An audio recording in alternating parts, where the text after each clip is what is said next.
जंतर मंतर पर जो कुछ भी हुआ देश और दुनिया ने देखा है। कुछ शरारती बच्चों ने भद्दी भद्दी गालियां बोली। तो अभी जो हुआ है ग्रीवेंस तो जेन्युइन है। भारत की शिक्षा में बहुत कुछ करने की आवश्यकता है, नहीं हो रहा है, इसलिए बात होती है। I am a youth of this country. If they want to call us cockroach, they can call us cockroach. डरेंगे अरे सुन ले योगी अरे सुन ले मोदी।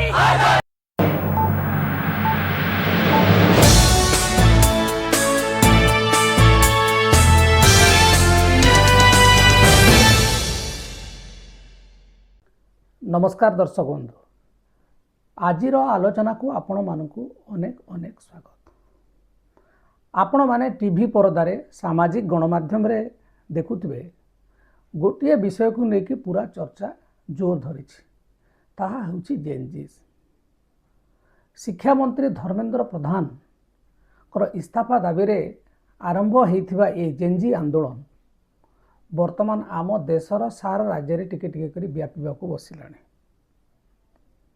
एवं आमको एटा गोटे नवा आंदोलन भलिया लागुछि एवं किछि लोक प्रत्यक्ष भाव में मोदी सरकार को एथिपाई दायी करुचंती, आउ किछि लोक एथिपाई जो माने आंदोलन करछंती सेमानंकु दोष दउचंती।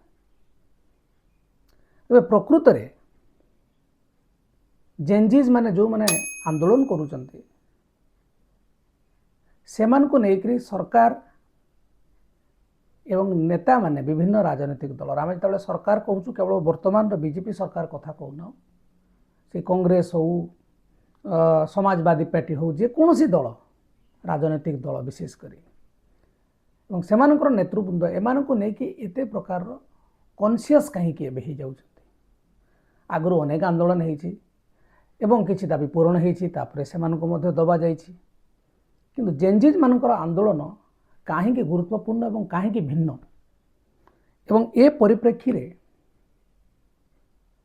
सरकार कहीं जेनजीज मानू डरुंट। जदि डरुंट कहवा शब्दटी बेसी एग्रेसिव हुए ताहले कहीं चिंतित हवा ताकू मध्य आपण लगे पारे। जेतेबेले जंतर मंतर रे जो कॉकरोच जनता पार्टी तरफ आंदोलन करागला नीट पेपर लीक मामला रे धर्मेंद्र प्रधान को इस्तीफा देवाई अनेक दिन पर्यंत से कला परे मध्य सरकार कौन सी कथा शुणु नथिला एवं शेष रे धर्मेंद्र प्रधान को इस्तीफा देवाक पड़ा, कारण जहाँ भी ही तापर प्रधानमंत्री अधराति रे आसिकी लोकों को वार्ता देले एवं जो युवक माने कांड घटाई से माफ कले बोली कहले, किंतु परवर्ती समय आरएसएस प्रमुख मोहन भागवत कहले जे एटा गोटे डेमोक्रेटिक टूल एवं से माने आंटी नेशनल नुहंती जो माने आंदोलन को आछंती। तेणु गोटे परिवार दुईटी मुखियांकर दुई प्रकार भिन्न मंतव्य अनेक गोटे ओडुआरे पकेला, किंतु आजिर जहाँ प्रसंग होछि से प्रसंग रे आमे किछि बिंदु उपरे आलोचना करिबा। जो बिंदु गुड़िक होछि कहीं सरकार वर्तमान जेनजीज मानू डरुचंती। तेबे जेनजीज मानक विषय मध्य आपण मानकर धारणा थिबो निहाती भाव में, किंतु आमे आउ थरे ताकू सरल भाव में बुझाई देबा जे जेनजीज होचंती 1996 रु 2012 मसीहा भितर जन्मग्रहण करथिबा पिला माने। तेणु गोटे जेनजीज पिलार सर्वाधिक बयस वर्तमान समय 30 वर्ष हो। 30 वर्ष होछि बयसर गोटे मध्याह्न समय, जो समय रे आपण कैरियर पाई चिंता करती, विवाह करिके आपण परवर्ती जीवन केमिति काटिबे ता उपरे मनोनिवेश करती, चाकरी रे प्रमोशन कथा चिंता करती, घर बाड़ी सब तैयारी करबा कथा चिंता करती। एही समय रे पिलामानक भितर आर्थिक बोझ, सामाजिक बोझ, पारिवारिक बोझ थाए, जहाँ फल से वर्तमान जहाँ देखले जंतर मंतर जो से माने आंदोलन कले तार गोटे सम्यक प्रतिफलन। जेनजीज को जदि आमे देखिबा चारि भाग रे तांकु चारिटी प्रकार वैशिष्ट्य रे तांकु आमे बुझिबा को चेष्टा करि परिबा। प्रथम होछि जे से माने प्राग्मेटिक বা বাস্তববাদী এবং সেমানে যেকୌଣସି କାର୍ଯ୍ୟ ହଉ ତାର ଫଳାଫଳକୁ ସେମାନେ ଗୁରୁତ୍ୱ ଦିଅନ୍ତି କିଏ କଲା ତାଙ୍କୁ ଗୁରୁତ୍ୱ ବହନ କରେ ନାହିଁ ତେଣୁ they are loyal to outcomes not to the institutions second ହେଉଛି ଯେ ଫିୟର୍ସ ଇଣ୍ଡିଭିଜୁଆଲିଟି କ'ଣ ଯେ ସେମାନେ କାହାର ପୁଅ କାହାର ଭାଣେଜୀ କାହାର ଭଣଜା ତାକୁ ନେଇକି ସେମାନେ ପ୍ରତିନିଧିତ୍ୱ କରିବାକୁ ଚାହୁଁନାହାନ୍ତି ସେମାନେ ନିଜେ ନିଜର ପ୍ରତିନିଧିତ୍ୱ କରିବାକୁ ଚାହୁଁଛନ୍ତି ଫଳସ୍ୱରୂପ ଜେଞ୍ଜିସ୍ ଯେଉଁମାନେ ନିଜର ପରୀକ୍ଷା ଯେଉଁ ନିଟ୍ ପରୀକ୍ଷା ପେପର ଲିକ୍ ଘଟଣାରେ ନିଜେ ଦାୟିତ୍ୱ ନେଇକି ସେମାନେ ଲଢ଼େଇ କରିବାକୁ ସାମ୍ନାକୁ ଆସିଲେ ତେଣୁକରି ସେମାନେ ଆମେ କହିପାରିବାନି ଯେ ଏଇଟା ବ୍ୟକ୍ତିକେନ୍ଦ୍ରିକ ଚିନ୍ତାଧାରା କିନ୍ତୁ ସେମାନେ କାହା ଦ୍ୱାରା ପରିଚିତ ପାଇବାକୁ ଚେଷ୍ଟା କରନ୍ତି ନାହିଁ ବରଂ ନିଜେ ନିଜର ପରିଚୟ ସୃଷ୍ଟି କରିବା ପାଇଁ ସବୁବେଳେ ଉଦ୍ୟମରତ ତାପରେ ଏଇ ଜେନେରେସନଟି ମାନସିକ ସ୍ୱାସ୍ଥ୍ୟକୁ ନେଇକି ଅତ୍ୟନ୍ତ ସଚେତନଶୀଳ ଆପଣଙ୍କର ବର୍ନଆଉଟ୍ ହଉ ବିଭିନ୍ନ ଜିନିଷ ପଢ଼ାପଢ଼ି କରିକି ଫ୍ରଷ୍ଟ୍ରେସନ୍ ହେଇକି ବର୍ନଆଉଟ୍ ହଉ ଏକ୍ଜାମ୍ ପ୍ରେସର ହଉ ଏଙ୍ଗଜାଇଟି ହଉ এই ପ୍ରକାର ଯେଉଁ ସିଚୁଏସନ୍ ତେଣୁକରି ସେମାନେ ତାକୁ ଗୋଟେ ନିଜର ପ୍ରାଇଭେଟ୍ ବା ନିଜର ବ୍ୟକ୍ତିଗତ ଫେଲ୍ୟୁର ବୋଲି ଭାବନ୍ତି ନାହିଁ ୟାକୁ ଗୋଟେ ପଲିସି ଫେଲ୍ୟୁର ବୋଲି ସେମାନେ ଭାବନ୍ତି କାହିଁକିନା ସରକାରର ଯେଉଁ ସିଷ୍ଟମ୍ ଅଛି ସେ ସିଷ୍ଟମ୍ ଠିକ୍ରେ କାମ କରୁନାହିଁ ଯାହାର ପରିଣାମ ଆମକୁ ଭୋଗିବାକୁ ପଡ଼ୁଛି ବୋଲି ତାଙ୍କର ଗୋଟେ ମନରେ ଚିନ୍ତାଧାରା ଅଛି ଏବଂ ଯେତେବେଳେ କୌଣସି ସମସ୍ୟା ଆସେ ଆପଣ ଦେଖିଛନ୍ତି ପଲିଟିକାଲ ଇକୋସିଷ୍ଟମ୍ରେ ଆପଣ ଦାବି କରିବେ ତାପରେ କେତେ ଦିନ ଯିବ ଗୃହୀତ ହେବ ଗୋଟେ ଲମ୍ବା ପ୍ରୋସେସ୍ ଚାଲେ କିନ୍ତୁ ଏମାନଙ୍କୁ ରିଅଲ୍ ଟାଇମ୍ ଇମିଡ଼ିଏଟ୍ ଆନ୍ସର୍ ଦରକାର ଯଦି କୌଣସି ସମସ୍ୟା ହେଉଛି ସେ ସରକାର କରୁ ସମାଜର କୌଣସି ପ୍ରତିଷ୍ଠିତ ବର୍ଗ କରନ୍ତୁ ବା ଅଲଗା କୌଣସି ଇନଷ୍ଟିଟ୍ୟୁସନ୍ସ ବା କମ୍ପାନୀ କରୁ ତାଙ୍କୁ ସାଙ୍ଗେ ସାଙ୍ଗେ ସେ ତାର ସମସ୍ୟାର ସମାଧାନ କରିବା ଦରକାର ଏବଂ ସରକାର ଯେଉଁ କହନ୍ତି ଯେ ଆମେ ସରକାରକୁ ଆସିଲା ପରେ ଏ ଜିନିଷ ବଦଳେଇବୁ ସେ ବିଷୟରେ ଏମାନେ ଆଦୌ ଆଶାବାଦୀ ନୁହେଁ ତାଙ୍କୁ ଯେଉଁ ଜିନିଷ ହେଉଛି ତୁରନ୍ତ ତାର ସମାଧାନ କର ତେଣୁ ଆପଣମାନେ ବର୍ତ୍ତମାନ ଅଧିକ ବୁଝିପାରୁଥିବେ ଯେ ବର୍ତ୍ତମାନ ଯେଉଁ ସରକାର ଇରେସ୍ପେକ୍ଟିଭ୍ ଅଫ୍ ଅଲ୍ ପାର୍ଟି ଆମେ କୌଣସି ଗୋଟେ ମାନେ ନିର୍ଦ୍ଦିଷ୍ଟ ରାଜନୈତିକ ଦଳକୁ ଇଙ୍ଗିତ କରିବା ନାହିଁ କାରଣ ଆଜି କେଉଁଠି ବିଜେପି ଅଛି ଆଉ ଗୋଟେ ଜାଗାରେ କଂଗ୍ରେସ ଆସିବ କେଉଁଠି ସମାଜବାଦୀ ପାର୍ଟି ଆସିବ କେଉଁଠି ବିଜେଡ଼ି ଆସିବ ତୃଣମୂଳ ଆସିବ ତେଣୁ ଏହା ସମସ୍ତଙ୍କର ଏକ୍ରସ୍ ପଲିଟିକାଲ ଏଫିଲିଏସନ୍ସ ଏଇ ଚ୍ୟାଲେଞ୍ଜଟି ହେଉଛି ତେଣୁ ବର୍ତ୍ତମାନ ଡରିବା ଶବ୍ଦଟା ନ କହିକି ଆମେ କହିବି ପାରିବା ଯେ ଏମାନଙ୍କୁ ଅନ୍ତତଃ ନେତାମାନଙ୍କୁ ଜେଞ୍ଜିଜ୍ ମାନେ ଗୋଟେ ଆହ୍ୱାନ ଭଳିଆ ଦେଖାଯାଉଛନ୍ତି ଏବଂ ଆହ୍ୱାନ ଭଳିଆ ଦେଖାଯିବାର କିଛି ସମ୍ୟକ ଆପଣମାନେ ଜାଣିପାରିଲେ ଯେଉଁମାନେ ମିଲେନିୟଲ୍ସ ସେମାନଙ୍କ ପାଖରେ ଟିକେ ସେମାନଙ୍କୁ ବି ଫ୍ରିଡ଼ମ୍ ଦରକାର କିନ୍ତୁ ସେମାନେ ଟିକେ ଫ୍ଲେକ୍ସିବୁଲ୍ ସେମାନେ ଟିକେ ସହନଶୀଳ ସେମାନେ ୱେଟ୍ କରିବେ ଏବଂ ଜେଞ୍ଜିଜ୍ ମାନେ ଏସବୁ କରିବେ ନାହିଁ ତେଣୁ ଆମେ ଯେତେବେଳେ ସରକାର ବା କୌଣସି ଗୋଟେ ସିଷ୍ଟମ୍ ହିସାବରେ ଆମେ ରିପ୍ରେଜେଣ୍ଟ କରୁଛୁ ଏବଂ ଏମାନଙ୍କର କଥା ବୁଝିବାକୁ ଚେଷ୍ଟା କରୁଛୁ ଏମାନଙ୍କର ଭାବନା ଚିନ୍ତାଧାରାକୁ ଆଖି ଆଗରେ ରଖିକି ଯଦି ଆମେ ନ କରିବା ତାହେଲେ କମ୍ୟୁନିକେସନ୍ ଗ୍ୟାପ୍ ହେବ ଏବଂ ବର୍ତ୍ତମାନ ଯେଉଁ ନିଟ୍ ପେପର ଲିକ୍କୁ ନେଇକରି ଏତେ ବଡ଼ ଗୋଟେ ଜାତୀୟ ଆନ୍ଦୋଳନ ହେଲା ଏହାର କାରଣ ହେଉଛି ଆମେ ସେମାନଙ୍କୁ ବୁଝିବାରେ କୌଣସି ନା କୌଣସି ଜାଗାରେ ଅବହେଳା କଲୁ ତା ମାନେ ନୁହେଁ ଯେ ସରକାର କେବଳ ସେମାନଙ୍କୁ ବୁଝିବ ଏବଂ ଜେଞ୍ଜିଜ୍ ମାନଙ୍କର ଦେଶ ପ୍ରତି ଉତ୍ତରଦାୟିତ୍ୱ ନାହିଁ କିନ୍ତୁ ସମସ୍ୟାକୁ ସମ୍ଭାଳିବାକୁ ହେଲେ ଆମ ତରଫରୁ ପ୍ରଥମ ପ୍ରସ୍ତୁତି ଦରକାର ଏବଂ ତାଙ୍କୁ ଆମେ ପ୍ରିପେୟାର କରିବା ଦରକାର ଯେ ସେମାନେ କେମିତି ନ୍ୟାସନାଲ୍ ଡେଭଲପମେଣ୍ଟରେ କଣ୍ଟ୍ରିବ୍ୟୁଟ୍ କରିବେ ତେଣୁକରି ସରକାର ଏହା ଆଦୌ ଭାବିବା ଉଚିତ ନୁହେଁ ଯେ ଏହା କ'ଣ ଆମର କେବଳ ଦାୟିତ୍ୱ ଯେ ଆମେ ତାଙ୍କୁ ବୁଝାଉଥିବୁ ସେମାନଙ୍କର କ'ଣ ହିତାହିତ ଜ୍ଞାନ ନାହିଁ ତେଣୁ ୟାକୁ ଗୋଟେ ଆମେ ମଲ୍ଟିପ୍ରଙ୍ଗଡ ଷ୍ଟ୍ରାଟେଜି ନେଇକି କାମ କରିବାକୁ ପଡ଼ିବ ତାର ଆଉ ଗୋଟେ କାରଣ ହେଉଛି ଯେ ଜେଞ୍ଜିସ୍ ମାନେ ହେଉଛନ୍ତି ଆମର ଯେଉଁ ଜନସଂଖ୍ୟାର 28% ଏବଂ ପାଖାପାଖି 30% ଏମାନଙ୍କ ଭିତରୁ ହେଉଛନ୍ତି ଭୋଟର ଆପଣମାନେ ଜାଣିଛନ୍ତି ଇଲେକ୍ଟୋରାଲ ପଲିଟିକ୍ସରେ 10%ରୁ ଅଧିକ ପରିମାଣର ଭୋଟ ଯଦି ଅଛି ଗୋଟେ ବର୍ଗ ସେମାନେ ଇଲେକ୍ଟୋରାଲ ପଲିଟିକ୍ସରେ ପରିବର୍ତ୍ତନ କରିବାରେ ମଧ୍ୟ ଗୋଟେ ମୁଖ୍ୟ ଭୂମିକା ଗ୍ରହଣ କରିପାରନ୍ତି ତେଣୁ ଇଲେକ୍ଟୋରାଲ ପଲିଟିକ୍ସ ଦୃଷ୍ଟିରୁ ମଧ୍ୟ ବିଭିନ୍ନ ରାଜନୈତିକ ଦଳମାନେ ଚିନ୍ତା କରିବା କଥା ଯେ ଏମାନଙ୍କୁ ଅଣଦେଖା କରିବାର ଅର୍ଥ ହେଉଛି 30% ଭୋଟର ଆମ ହାତରୁ ବାହାର କରିଦେବା ଏମିତି ବି ଜାତିକୁ ନେଇକରି ଭୋଟ ବ୍ୟାଙ୍କ ଅଲଗା ଅଲଗା ହେଉଛି ଯଦି ଏ ଗୋଟେ ବଡ଼ ଗୋଷ୍ଠୀ ଯେଉଁମାନେ କି ଆମେ ତାଙ୍କୁ ଫ୍ୟୁଚର ବୋଲି କହୁଛୁ ଏବଂ ଆମେ ଯଦି ବିଶ୍ୱଗୁରୁ ହେବା ଏମାନେ ହିଁ ଏଇ ଜିନିଷକୁ ଆଗକୁ ନେବେ। ତେଣୁ ତାଙ୍କୁ ପ୍ରିପେୟାର କରିବା ବଦଳରେ ଆମେ ତାଙ୍କୁ ଯଦି ଭାବିବା ଯେ ଏମାନେ ଆମର ଶତ୍ରୁ, ତାହେଲେ ଆମର ଯେଉଁ ପଲିଟିକାଲ ମାଇଲେଜ ଆମକୁ ଆଦୌ ମିଳିବ ନାହିଁ। ଏବଂ ଆଉ ଗୋଟେ ଗୁରୁତ୍ୱପୂର୍ଣ୍ଣ ବିଷୟ ହେଉଛି ଫିଡବ୍ୟାକ୍। ଯେତେବେଳେ ବର୍ତ୍ତମାନ ଦେଖାଯାଉଛି ଯେତେବେଳେ ବି ସରକାର ବିରୁଦ୍ଧରେ ଆପଣ କିଛି କହିବାକୁ ଚାହୁଁଛନ୍ତି, କେବଳ ବିଜେପି ନୁହେଁ, ବିଜେଡ଼ି ହେଉ କଂଗ୍ରେସ ହେଉ, ଯିଏ ବିଭିନ୍ନ ରାଜ୍ୟରେ ଯେଉଁ ସରକାର ଅଛନ୍ତି ଉଣା ଅଧିକେ କମ୍ ବେଶୀ, ଯଦି ଆପଣ ସରକାରଙ୍କୁ ଫିଡବ୍ୟାକ୍ ଦେବେ ବା ତାଙ୍କର କୌଣସି ପଲିସିକୁ ମନା କରିବେ, ବିରୋଧ କରିବେ, ତାହେଲେ ୟାକୁ ଫିଡବ୍ୟାକ୍ ମେକାନିଜିମ୍ ହିସାବରେ ନିଆଯାଉ ନାହିଁ, ୟାକୁ ପ୍ରତିବାଦ ହିସାବରେ ନିଆଯାଉଛି, ପ୍ରତିବାଦ ହିସାବରେ ନିଆଯାଉଛି। ତେଣୁକରି ଫିଡବ୍ୟାକ୍ଟା ହେଉଛି ଗୋଟେ ସଲ୍ୟୁସନ୍ ଫାଇଣ୍ଡର, ଗୋଟେ ଥ୍ରେଟ୍ ନୁହେଁ।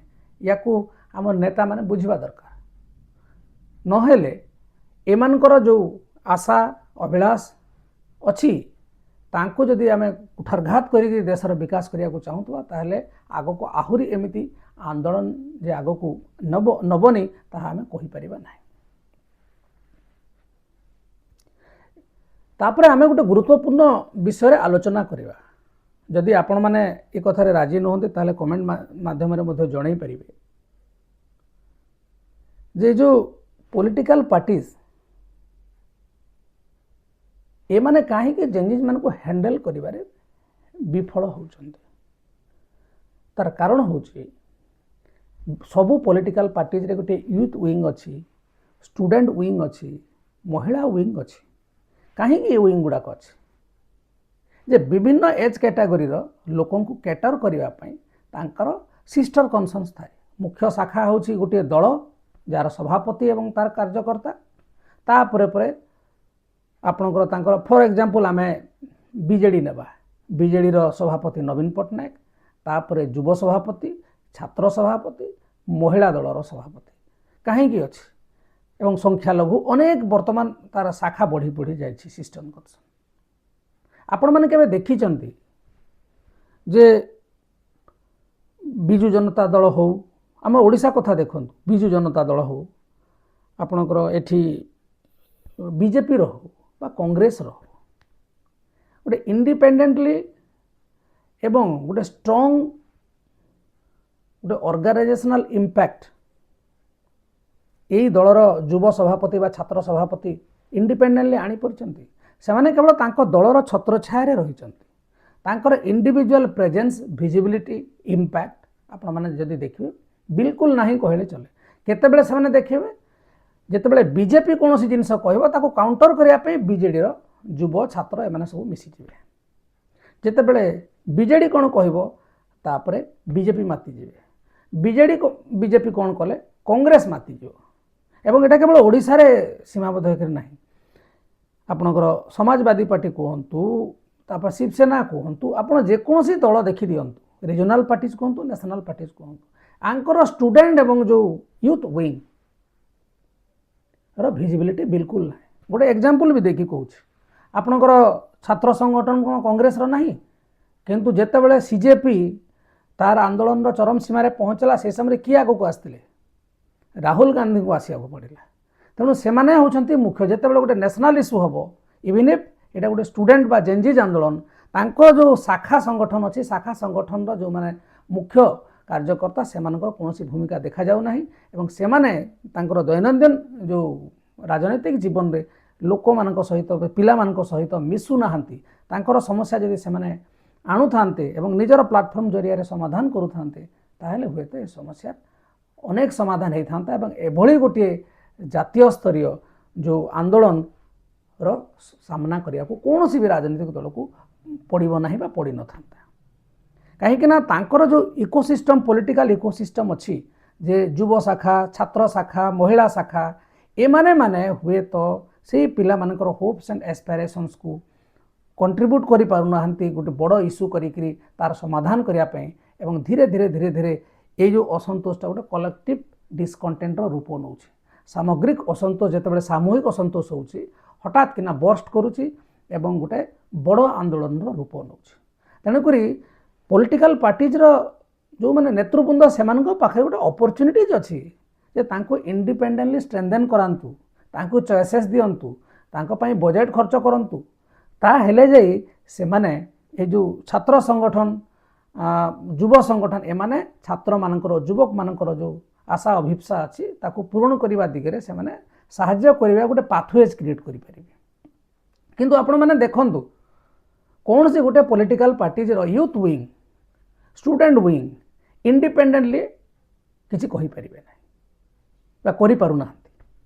ଆପଣ କେବେବେଳେ ଦେଖିଲେଣି ଗୋଟେ 20 ଲକ୍ଷ ପିଲାଙ୍କୁ ନେଇକରି ଗୋଟେ ରାଜନୈତିକ ଦଳ ଅଛି, ଯେକୌଣସି ରାଜନୈତିକ ଦଳ ତାର ଯୁବ ଶାଖା ଆୟୋଜନ କରୁଛି ଏବଂ 10 କି 15ଟି କାର୍ଯ୍ୟସୂଚୀ ଏଜେଣ୍ଡା କରିକି ଏଇଟା ଆମ ସରକାର ଯେହେତୁ ଆମେ ଏଇଟା କରିବୁ ବୋଲି କହୁଛନ୍ତି, ସେମାନେ ଦାବି କରୁଛନ୍ତି ନାହିଁ।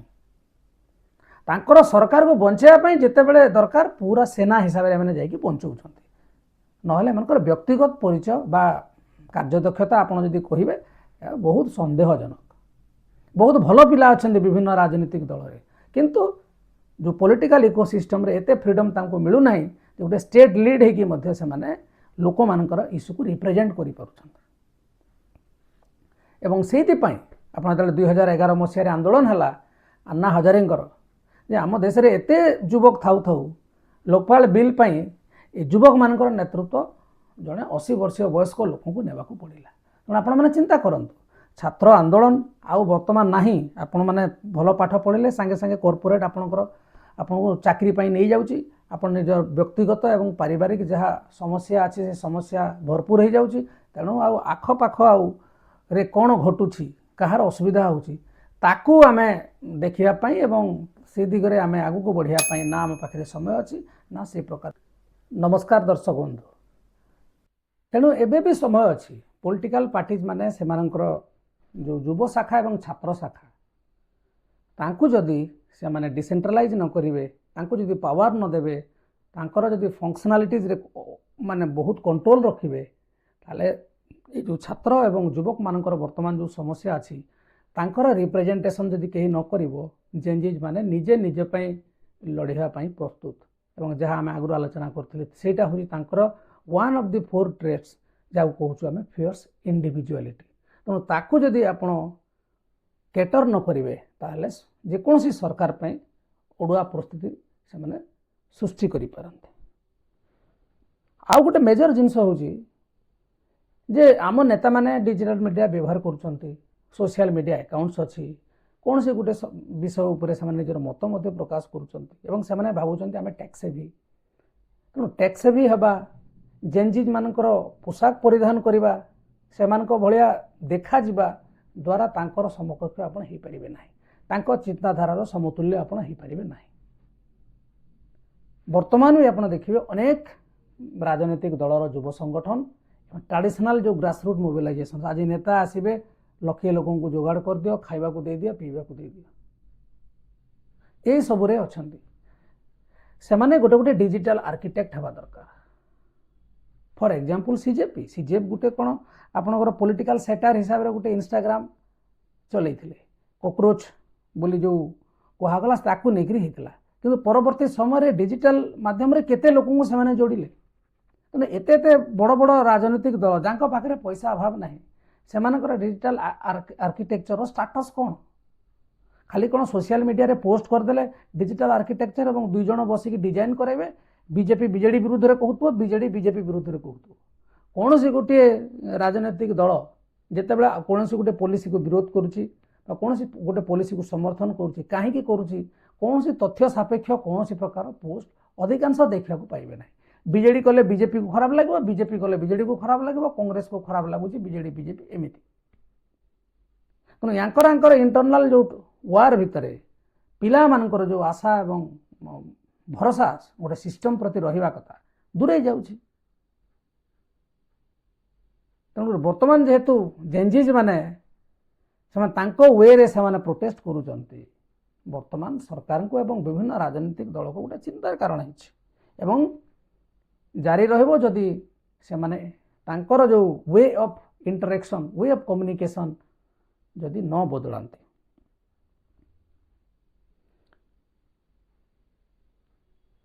ଆଉ ଗୋଟିଏ ମୁଖ୍ୟ ବିଷୟ ହେଉଛି ଯେ ଏ ଯେଉଁ ନିଜର ଅଧିକାରକୁ ସାବ୍ୟସ୍ତ କରିବା କଥା ଯେ ପ୍ରୋଟେଷ୍ଟ କରୁଛନ୍ତି, ଧାରଣା ଦେଉଛନ୍ତି, ନିଜ ଅଧିକାର ପାଇଁ ଆମେ ଲଢ଼େଇ କରୁଛୁ।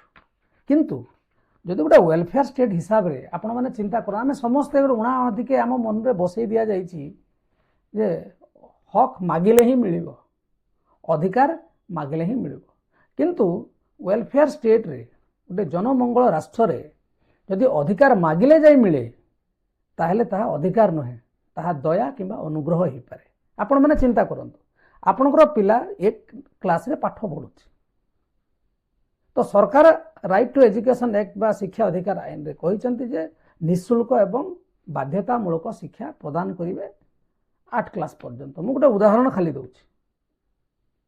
ତ କ'ଣ ଗୋଟେ ପ୍ୟାରେଣ୍ଟସ୍ କହିବ ଯେ ଆମକୁ ନିଃଶୁଳ୍କ ଏବଂ ଆମକୁ ବାଧ୍ୟତାମୂଳକ ଶିକ୍ଷା ଦିଆଯାଉ ବୋଲି? ଏଇଟା ସରକାରଙ୍କ ରେସ୍ପନ୍ସିବିଲିଟିଜ୍, ସରକାରଙ୍କର ଆକାଉଣ୍ଟେବିଲିଟି ଏଇ ଜିନିଷକୁ ଇମ୍ପ୍ଲିମେଣ୍ଟ କରିବା। ଯଦି ଆମେ ମାଗିକିରି ପାଇଲେ ତାହେଲେ ତାହା ଫେଭର କିମ୍ବା ଅନୁଗ୍ରହ। ଏଇ ଚିନ୍ତାଧାରା ମଧ୍ୟ ଆମ ମନରୁ ଦୂର ହେବା ଦରକାର। ଯଦି ଆପଣଙ୍କର କିଛି ଅସୁବିଧା ହେଉଛି ଆମକୁ ଜଣାଉନାହାନ୍ତି, କହନ୍ତି, ସାଧାରଣ ସିଭିକ୍ ଏମ୍ୟୁନିଟିଜ୍ ପାଇଁ ଆମେ ଜଣାଇ ପାରିବା। କିନ୍ତୁ ଯେଉଁଥିପାଇଁ ପଲିସି ଅଛି ସେଇଟା ସରକାରଙ୍କର ଉତ୍ତରଦାୟିତ୍ୱ ଲୋକମାନଙ୍କୁ ସେ ସୁବିଧା ସୁଯୋଗ, ରାଇଟ୍ସ ଏବଂ ଏଣ୍ଟରଟେନମେଣ୍ଟ ଦେବା ପାଇଁ। ତେଣୁ ବର୍ତ୍ତମାନ ଯେଉଁ ଗୋଟେ ଡିସ୍କୋର୍ସ, ନଲେଜ ଡିସ୍କୋର୍ସ ହେବା କଥା, ସେ ପ୍ରକାରର ଚିନ୍ତାଧାରା ଆମ ପାଖରେ ନାହିଁ, ଯେଉଁଥିପାଇଁ ଜେନ୍ଜିଜ୍ ଏବଂ ପଲିଟିକାଲ ଲିଡର୍ସ ମାନଙ୍କ ଭିତରେ ଗୋଟେ କମ୍ୟୁନିକେସନ ଗ୍ୟାପ୍ ହେଉଛି। ଏମାନଙ୍କୁ ବୁଝିପାରୁନାହାନ୍ତି। ସେମାନେ ଭାବୁଛନ୍ତି ଆମର କଳା ବଳ କୌଶଳ ନେଇକି ଆମକୁ ଦବେଇ ଦେବୁ। ଦବେଇ ଦେବାଟା ୱାନ୍ ଅଫ୍ ଦି ସ୍କିଲ୍ସ ଆପଣ ୟୁଜ୍ କରୁଛନ୍ତି, କିନ୍ତୁ ତାର ଆହୁରି ସ୍କିଲ୍ସ ଅଛି।